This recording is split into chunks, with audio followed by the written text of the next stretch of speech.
'Tis the old ship of Zion.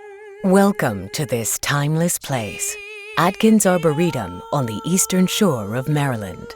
Nestled between the Chesapeake Bay to the west and Delaware and the vast Atlantic Ocean to the east, this landscape has evolved and transformed along with the people who have called it home. Shorelines change, rivers carve new paths through forests thick with pine, oak, and hickory trees. Humans have lived here for thousands of years. Nearly 400 years ago, people from across the ocean arrived and brought with them enslaved men, women, and children. For the next 3 centuries, the struggle between freedom and slavery waged across the land, including right here. Today, we will explore this story and the relationship between the landscape and those who sought freedom. We'll rediscover their voices and use their words to tell of their journey. Look around, gaze through the thickets and forests, across these fields and streams. Men and women crossed a landscape much like this one, maybe a little older, a little denser, or a little more open, in search of a better life for themselves and for their children. In this timeless place, their spirit remains. It belongs here. So do you. You are as much a part of this story as the tulip poplar and the sassafras tree, as much a part of this ongoing journey as the river and the meadow. We share the legacy of both the freedom seeker and the slaveholder. Along the way, as those in bondage sought freedom, they would find both obstacles and opportunities.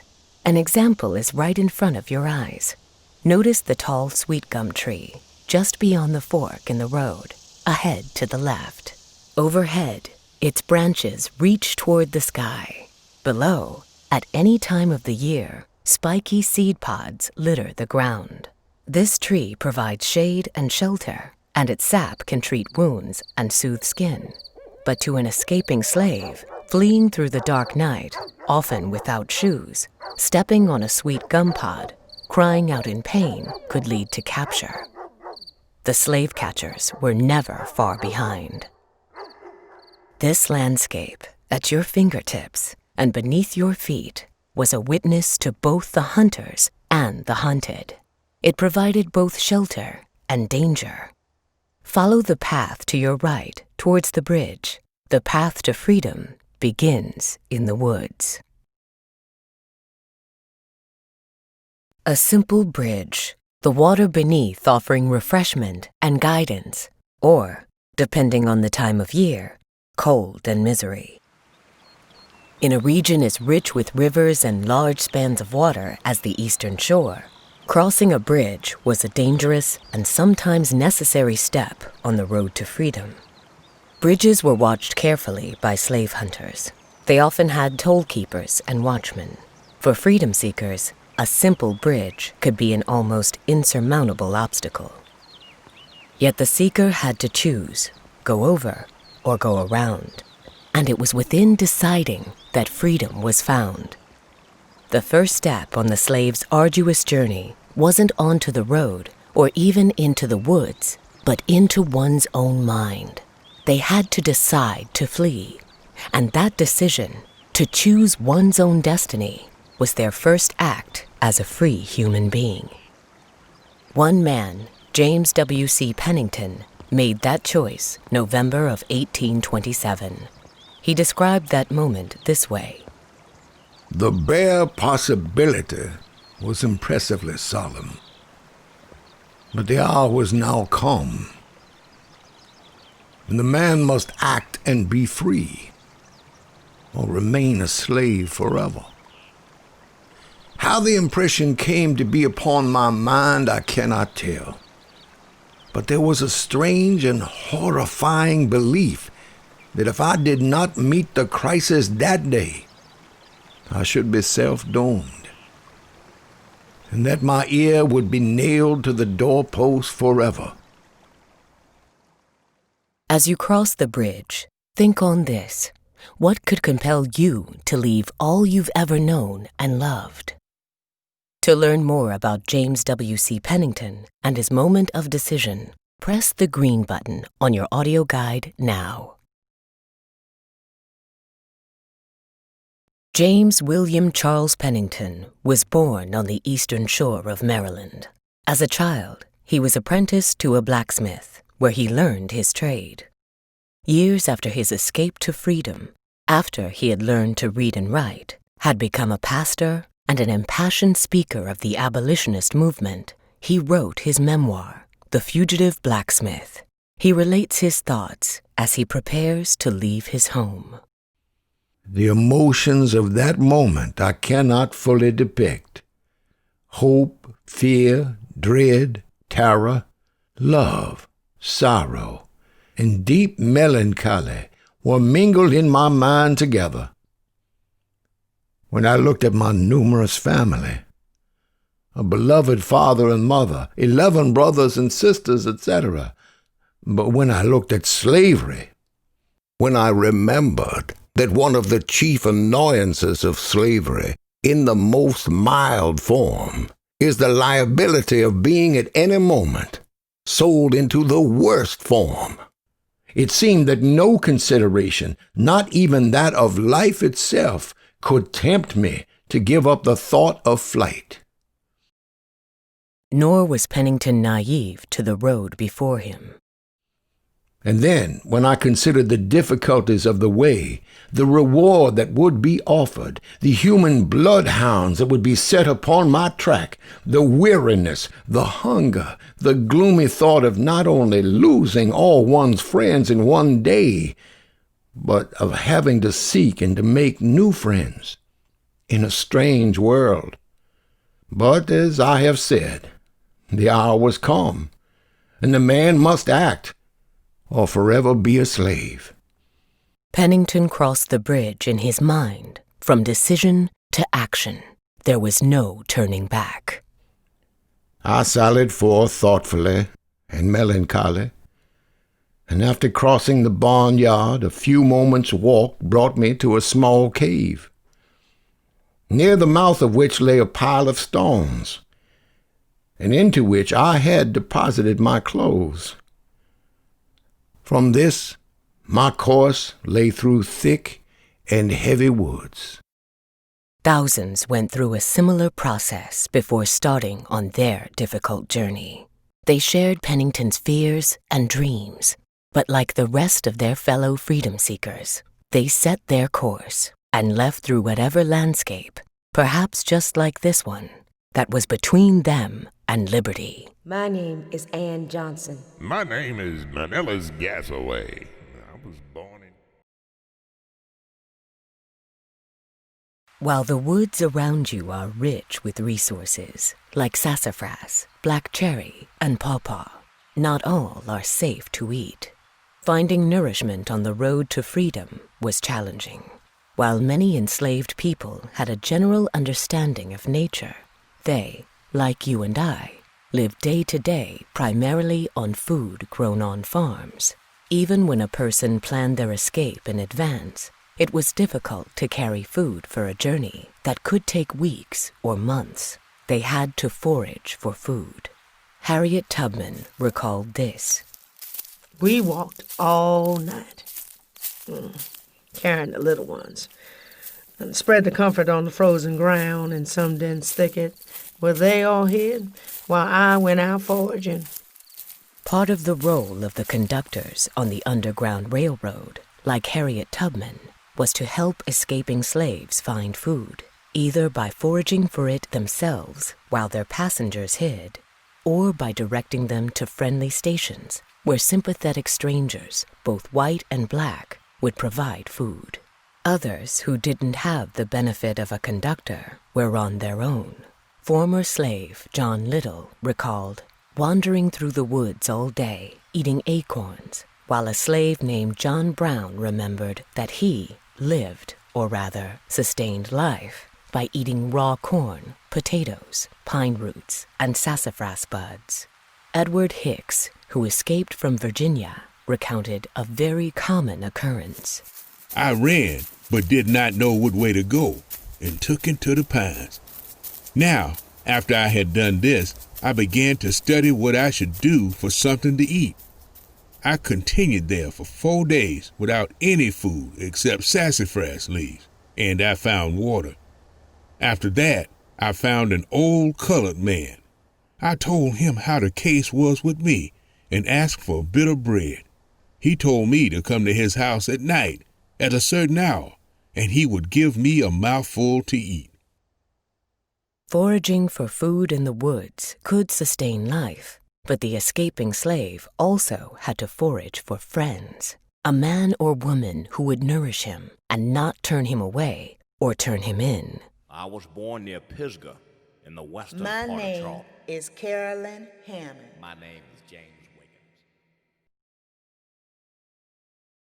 This land is rich with wildlife. Squirrels, raccoons, and rabbits share the countryside with foxes, snakes, and bobcats. It holds an abundance of predators and prey. To an escaping slave, such bounty held opportunity and risk. Most often, freedom seekers on the Underground Railroad moved rapidly through a series of safe houses and hiding places. But individuals who sought freedom on their own sometimes stayed for weeks or months in the forest. And for those people, finding food could be the difference between survival and starvation. Small mammals like squirrels and rabbits were abundant and relatively easy to trap, clean, and cook. But the question was, do I risk it? Lighting a fire could draw unwanted attention. Freedom seeker James Curry recalled this night. We made a fire in the hollow of a tree. Hearing a noise in the bushes, we looked up and beheld dogs coming towards us, and behind them several white men who called out, "Oh, you rascals, what are you doing there? Catch him! Catch him!" My feelings I cannot describe as I started and ran with all my might. My brothers, having taken off their coats and hats, stopped to pick them up, and then ran off in another direction, and the dogs followed them while I escaped and never saw them more. Soon, Curry encountered an entirely different danger. In that afternoon, I was attacked by a wild beast. I knew not what it was. I thought, surely I am beset this day. But unlike the men who set upon me earlier, more ferocious than wild beasts, I succeeded in driving the animal away. By and large, the greatest danger in these woods were human, not animal. Occasionally, the creatures could be a source of nourishment, but more often, they were kindred spirits of the fugitive slave, fleeing from hunters, avoiding traps and snares. To learn more about James Curry and his flight to freedom, press the green button on your audio guide now. James Curry was born in North Carolina, and at the age of 22, he escaped to the north. He didn't have the benefit of the Underground Railroad's network of safe houses and people. He had to pass alone, primarily on foot, and hunted every step of the way, through Virginia and Maryland, before finally reaching a free state. I crossed the line into Pennsylvania with a heart full of gratitude to God, believing that I was indeed a free man, and that now, under the protection of law, there was none who could molest me or make me afraid. But even on free soil, Curry encountered dangers. A man offered him work, keeping him busy throughout the day on small tasks. That evening, Curry ate dinner in the kitchen with a free black woman who told him that people in that region often looked for escaping slaves and then returned them to their masters. She advised him that unless he had proper papers, he should not stay there. I went out and jumped over the garden wall and was soon on the turnpike road. I was very fearful and came on tremblingly. Knowing who to trust was always a challenge for a freedom seeker. some white people were sympathetic allies, and some blacks, free or enslaved persons, would turn in escaping slaves for reward money or other reasons of their own. The Underground Railroad, which ran throughout the southern slave states and across this very region, gave the escaping slave more than directions and guidance. They gave him friendship and someone to trust. As you look through this landscape, imagine the different experience between someone who had the benefit of the Underground Railroad and someone who was on their own. My name is George Jones. I was born in Frederick County, Maryland, in 1853. My name is Mary Mariah Ann Suzanne James. Look around, breathe deep. Listen to the sound of the stream as its water dances through the woods to a far destination. Depending on when you're here, you may be experiencing the heady fragrance of new blooms and the songs of the springtime birds. Or perhaps you're witnessing the vibrant green of summer, a thick canopy of leaves casting dappled shadows on the dense undergrowth. If it's fall, crisp air braces your skin as the bright green of summer gives way to the rich, warm colors of autumn. In wintertime, if you've braved the cold and perhaps the snow, you're rewarded with the sculptural peace and beauty of nature waiting to return to fullness. The marvelous cycle of the seasons brings sights, sounds, and smells of beauty to the modern-day wayfarer. But for a freedom seeker, the seasons played a major role in the slave's journey and could mean the difference between freedom and failure. James Curry, who, in 1837, escaped to freedom through Maryland, recalled this. We suffered much from hunger. There was no fruit and no grain to be found at that season, and we sometimes went 2 days and sometimes 3 without tasting food, as we did not dare to ask. The decision to escape was often driven by another season, one of contracts and commerce.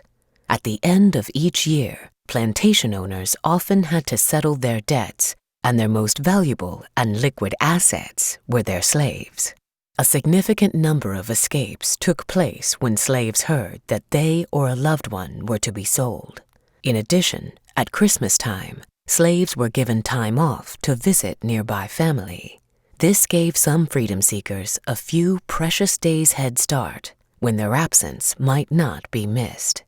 Most people, enslaved and free, want to be part of the seasons of life, to see their children come into the world, to share in their laughter as they grow, to witness their grandchildren be born, and to be surrounded by loved ones when their own final season is at last over. To learn more about the changing seasons and what it meant in the life of the enslaved, press the green button on your audio guide now. I was born in Anne Arundel County on a farm near West River, about 1850 or 51. My name is Lucy Brooks.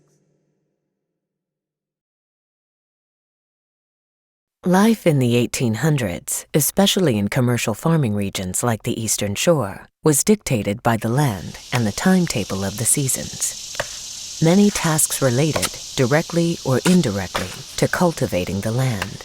In fact, take a look around. During the time of slavery, much of the landscape you see today was cleared for fields. Crops grown here during the mid and later 1800s were primarily vegetables and grains. Slaves would plant in the spring, cultivate in the summer, and harvest in the fall. Wintertime was used to repair equipment, chop wood, and to till and prepare the ground for the next season. After each harvest, crops had to be prepared and shipped to markets, and food preserved and stored for winter. Year-round, farm animals like cows, goats, pigs, and sheep needed to be tended to. Some used to produce milk, cheese, and butter, and some for labor or slaughter. Buildings needed to be built, fences need to be installed, and, as with all things, maintained. And over the course of the year, the woods and meadows moved with the seasons as well, offering different resources. In the spring, the shadbush tree is the first to bloom and soon produces sweet, black, juicy berries. The American beech tree soon follows, and by early summer, beech nuts provide nourishment to humans and wildlife alike. Pawpaw fruit ripens in the fall. The mango-shaped treat tastes like a cross between a banana and a pineapple. But to an escaping slave, hungry, cold, and frightened, it was a bittersweet fruit. My name is George Jones. I was born in Frederick County, Maryland, in 1853. As you travel through the woods, you'll find a very common sight: a fallen tree resting upon the ground, home for bugs, worms, and other creatures who return dead trees to the earth. However, to an escaping slave, even this could provide refuge. John Thompson fled to freedom in the late 1830s. He recalled this incident from his escape. We at last found an old tree which had fallen so that the trunk was supported by the limbs about 2 feet from the ground. Under this we crawled and lay flat upon our faces, as being the safest place we could find, and little safety there seemed to me in this, for I thought a man 100 yards off might have seen us with half an eye. According to Mr. Thompson's memoirs, his pursuers and their dogs came to within 10 yards of where he and his companion lay, flat upon the ground, and did not discover their hiding place. Thompson believed he knew why. Presently one man said, "I think they have gone farther into the woods. There is no place of concealment here, and besides, the dogs would find them." I thought to myself, "Oh, foolish man, God bestowed their senses and he can take them away. He can touch one nerve of the brain and directly their understanding is lost." Perhaps it was luck, or their own skills at concealment, or commitment to remaining as still as the dead tree under which they sought shelter. Perhaps it was, as John Thompson surmised, divine providence. We remained under the friendly tree from 5 in the afternoon until 10 in the evening. When thinking all was safe, after returning God our thanks, we left our hiding place and pursued our journey, determining to travel hereafter no more by day. To learn more about John Thompson and where his path to freedom began, press the green button now. My name is Mary Mariah Ann Suzanne James. My father's name was Caleb Harris James, and my mother's name was Mary is Mariah. James Wiggins.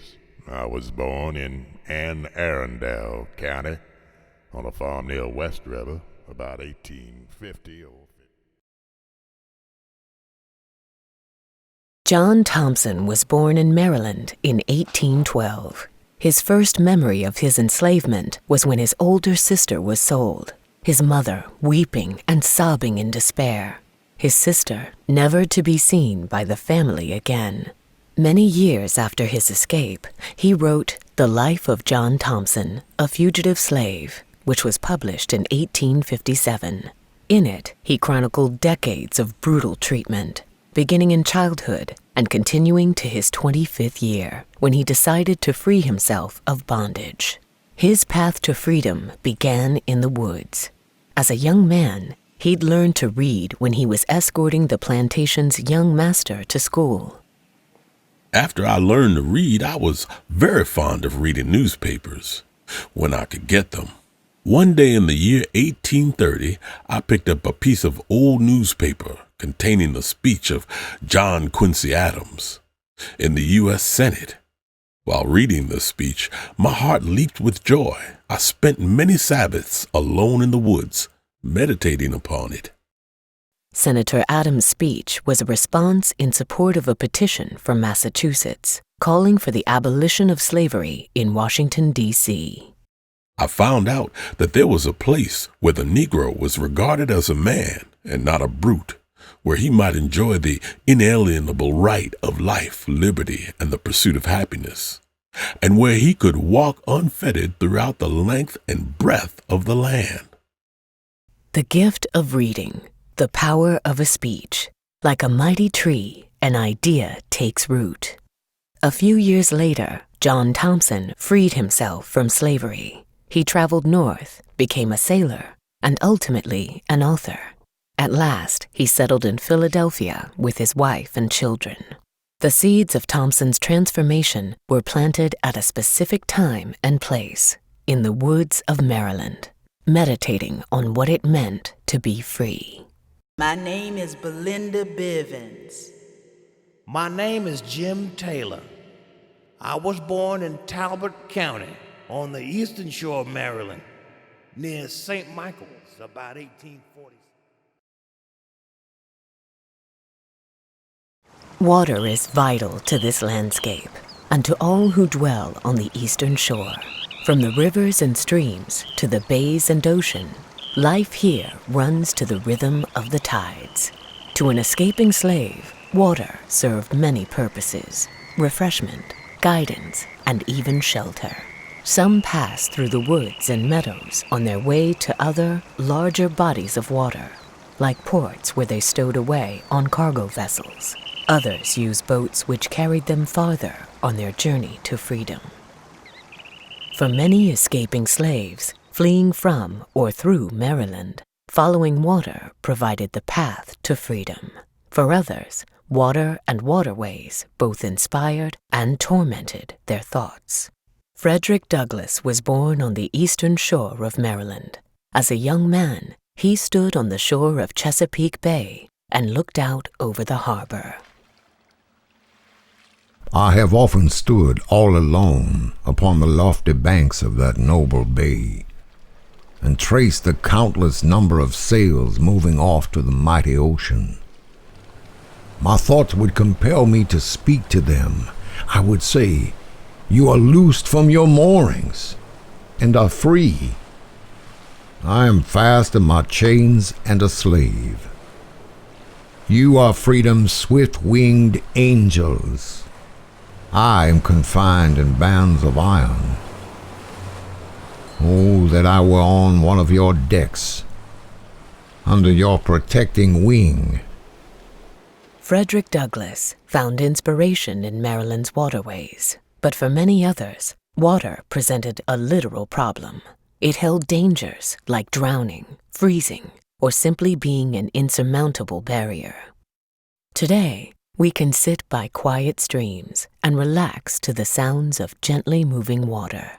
But to others, not so different from you and I, and not so long ago, this small body of water was both a resource for survival and an obstacle to freedom. Before you move on, if you'd like to learn more about Frederick Douglass and other famous Black abolitionists from the eastern shore of Maryland, press the green button now. My name is Margaret Congo. My husband's name is Charles, and I was born in Maryland. My name is Perry Lewis. I was born on Kent Island, Maryland. Frederick Douglass was born within 20 miles, a day's walk, of this very spot in neighboring Talbot County, Maryland, in 1818. At the age of 20, he escaped to freedom, and within 3 years was speaking at anti-slavery meetings throughout the North. Douglass would soon become perhaps the most famous orator of the abolitionist movement. Douglass, however, was not alone. Other famous Black abolitionists include fellow Marylanders from the Eastern Shore, such as Harriet Tubman, the Reverend Harry Garnett, and the Reverend James W.C. Pennington. Even the great chronicler, William Still, often called the father of the Underground Railroad, had ties here. Though he was born free in New Jersey, his parents and older siblings had been enslaved just a few miles from here in Caroline County. This region produced men and women whose strength of mind and content of character changed the nation. Some of this effort was public, while the rest labored in secret, breaking and circumventing the law and working tirelessly to change it. In a letter to Harriet Tubman, who had asked for a recommendation, Douglass eloquently described the vast range of effort that was required from all who labored for the cause of freedom. Most of what I have done has been in public, and I received much encouragement at every step of the way. You, on the other hand, have labored in a private way. I have wrought in the day, you in the night. I have had the applause of the crowd, while the most that you have done has been witnessed by a few trembling, scared, and footsore bondmen and women, whom you have led out of the house of bondage, and whose heartfelt "God bless you" has been your only reward. The midnight sky and silent stars have been the witness of your devotion to freedom and of your heroism. This region, including these quiet woods, is truly a land of giants and a cradle of freedom, where men and women as bold and brave as Harriet Tubman and Frederick Douglass came into this world and changed it irrevocably for the better. The woods, and the tulip poplar tree in particular, played an important role in many a person's path to freedom. Tulip poplars are native to the Eastern Shore and can live 300 to 400 years. Their unique qualities would have been well known and often put to good use by freedom seekers. One feature in particular is the openings or holes which are often found at the base of the trees. Not only could an escaping slave find fresh water in the natural hollow, but some would hide supplies there when preparing to leave. Others used the holes to conceal notes or letters as a way to communicate with others, or possibly to let family know they were okay. Some were even large enough to hide or sleep in. After escaping to the north in 1857, Harry Grimes recalled this. In the woods, I lived on nothing, you may say. I stayed in the hollow of a big poplar tree for 7 months. I suffered mighty bad with the cold and for something to eat. Not all freedom seekers left immediately for the north. Sometimes slaves would escape to the woods and live for weeks or months before returning to their home, voluntarily or being captured. Either way, they soon had to face whatever punishment their owner dealt out. But while being in the woods was, at least for a time, better than home, it had its own risks and dangers. Once I got me some charcoal and made me a fire in my tree to warm me, and it liked to kill me, so I had to take the fire out. Another time, a snake come to the tree, poked its head in the hollow, and was coming in, and I took my axe and chopped him in two. Why someone would stay in the woods, so close to capture, for such a long time is easier to understand when you know more about Harry. He had a wife, Susan, and together they had 8 children. He was once threatened with 100 lashes and to be shot for the grave crime of stealing away simply to visit her. To hear more about Harry Grimes, press the green button on your audio guide now. Harry Grimes was 46 years old when he escaped from slavery in 1857. By his own account, he was sold the first time at age 3, the second at age 13, and the last time when he was 36 or 37. His last owner, Jesse Moore, whipped, stabbed, and beat him savagely. The incident when he stole away occurred many years before his final escape to freedom. When he was discovered missing, his master threatened him with the lashing and the gun. To avoid his fate, he ran away to the woods, where he lived in a cave, foraging for food and battling the elements for 27 months. Staying nearby to family was not unusual, and not all runaway slaves sought freedom in the North. While Mr. Grimes didn't say specifically in the record that he stayed to be near his wife and children, it is the most likely reason. The risks were too high and the repercussions too severe for any other possibility. After 2 years in the woods, he returned to his owner to face his punishment and to return to a life of bondage. It would be another 12 years before Grimes fled for the last time, leaving Susan and their children behind. The complexity of the human heart and human desire for love is also found here in a tulip poplar tree. My name is James Dean, son of John and Jane Dean, born in Charles County. My name is Mary Elizabeth Grigsby. A haven, a refuge from pursuers, a place to rest and to seek shelter before continuing their dangerous journey. To a fugitive slave, every hiding place offered hope and danger.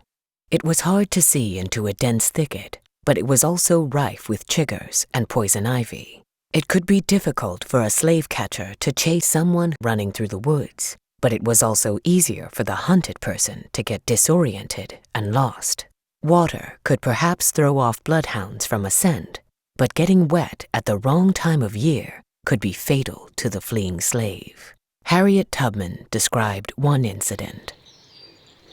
Outside the town, there was a little island in a swamp where the grass grew tall and rank, and where no human being could be suspected of seeking a hiding place. To this spot I conducted my party. I waded in the swamp, carrying in a basket 2 well-drugged babies and the rest of the company following. I had them to lie down in the tall, wet grass, and here we prayed again and waited for deliverance. Tubman and her frightened passengers eventually made it out of the dark woods and into the light of freedom. They sought shelter wherever they could find it, in swamps and along riverbanks, in cornfields and forests. Night after night, day after day, the landscape provided a tenuous and uncomfortable refuge on their road to freedom. As you travel the paths through the woods and meadows today, look for those places where you would seek shelter. Imagine being there for hours, maybe days, listening for the sounds of your pursuers.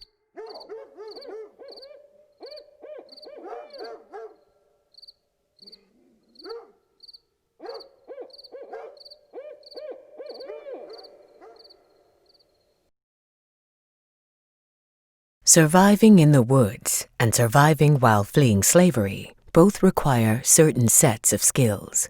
Fortunately, freedom seekers brought many of those skills with them, from being able to navigate by the North Star, to finding and foraging for food, to lighting a fire, or sitting still under the protective cover of darkness.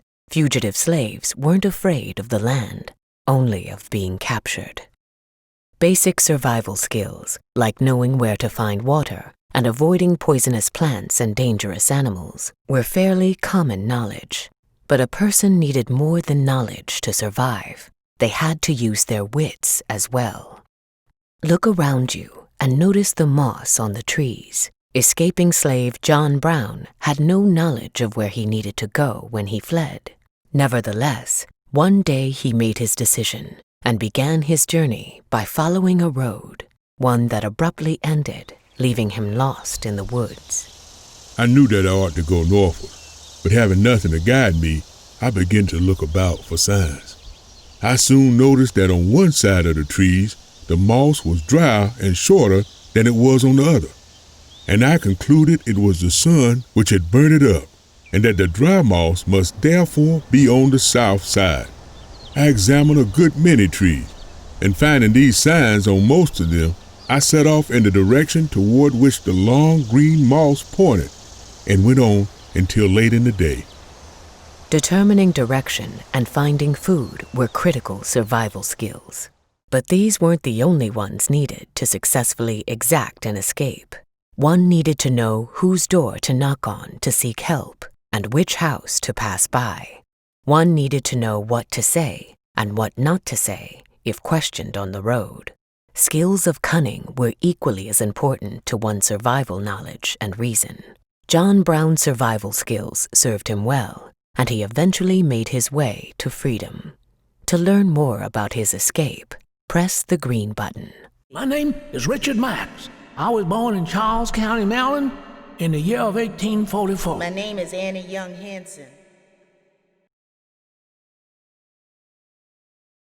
John Brown's remarkable path to freedom began in Georgia. and as a testimony to the skill and resourcefulness of a man who was purposefully kept in ignorance, but who nevertheless outwitted time and again those who sought his capture. Originally named Fed, his goal was to reach England, which he had heard about and believed was not far away. Fed traveled north on foot, but eventually went further south, following the Tennessee River to New Orleans. He was repeatedly captured and, over and over, escaped by his wits. When his attempt to escape by ship failed, he even sold himself back into slavery in order to move farther north and closer to his goal of freedom. He outsmarted hunters, jailers, masters, and overseers. He figured out directions and fashioned rafts. He even used the system of the slave auctions, making himself less attractive to buyers he didn't think would further his ends, to ensure that when he was sold, it was to an owner of his choosing. He eventually made his way north, found the Underground Railroad, renamed himself John Brown, and after several years, finally made his way across the Atlantic Ocean. In 1851, he became a resident of London, England. John Brown's road to freedom was long and arduous, but like so many others, it began in the woods and ended in freedom. Let it grow quiet for just a moment and experience the stillness.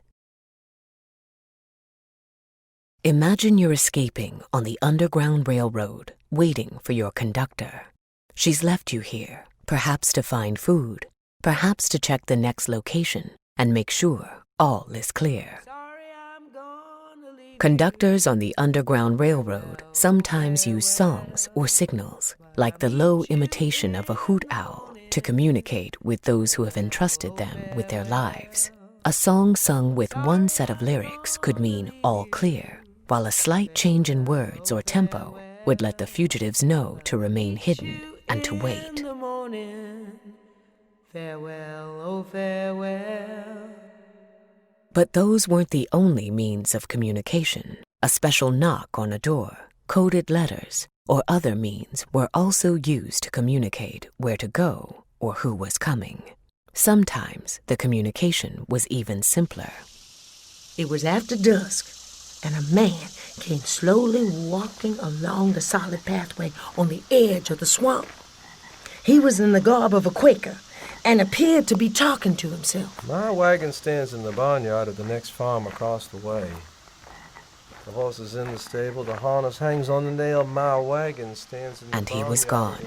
Tubman, who had been hiding in the swamp with her passengers, heard what the stranger said and found the next safe leg of their journey. To learn more about the importance of song and coded messages on the Underground Railroad, press the green button on your audio guide now. My name is Annie Young Henson. I was owned by Dr. Presley Nunsom. My name is Paige Harris. I was born near the Potomac River in Charles County.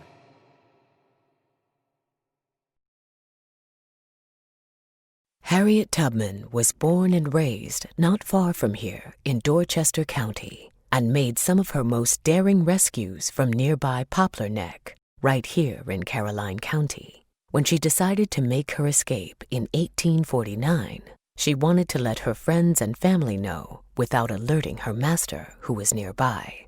So she sang.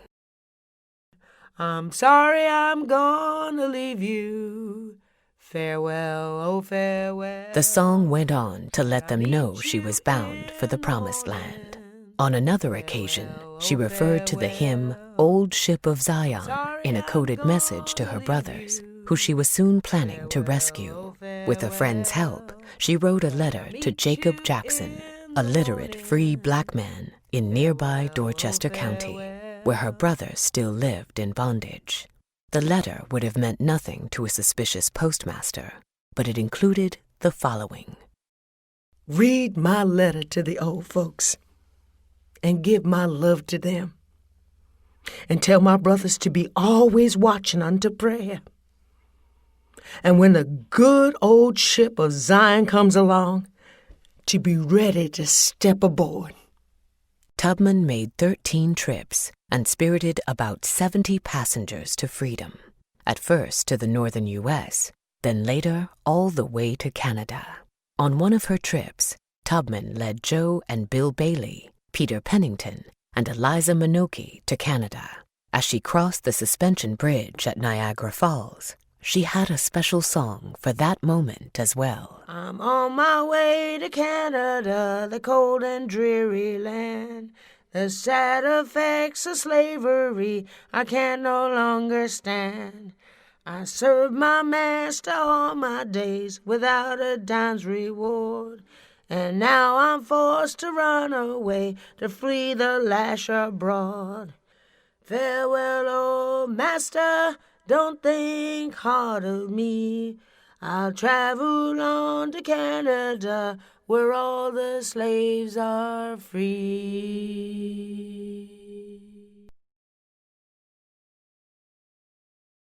An integral part of this landscape and the journey of freedom seekers was the night sky.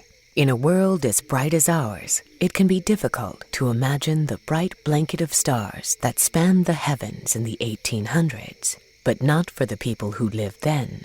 Free and enslaved, white and black, all could look up to wish upon a star or to chart their own course.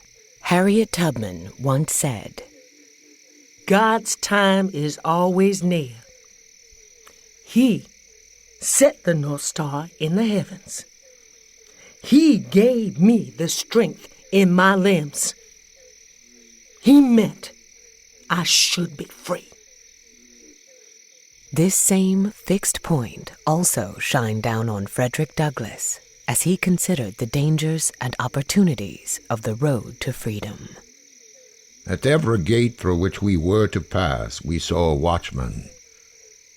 At every ferry a guard. On every bridge a sentinel. And in every wood a patrol. On the one hand there stood slavery, glaring frightfully upon us, its robes already crimsoned with the blood of millions. On the other hand, under the flickering light of the North Star, stood a doubtful freedom, half frozen, beckoning us to come and share its hospitality.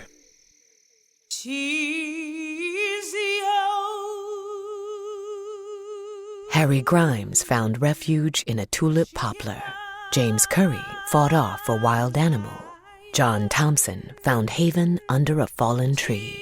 Harriet Tubman and her charges, infants among them, sought safety in a swamp. These are the names of just a few of the thousands of men, women, and children who fled through a landscape just like this one, guided by one fixed point in the universe. Freedom is found in choice. My name is James Curry.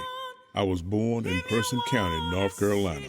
I was born Frederick Augustus Washington Bailey in Talbot County, Maryland. I am now known as Frederick Douglass. My name is James W.C. Pennington.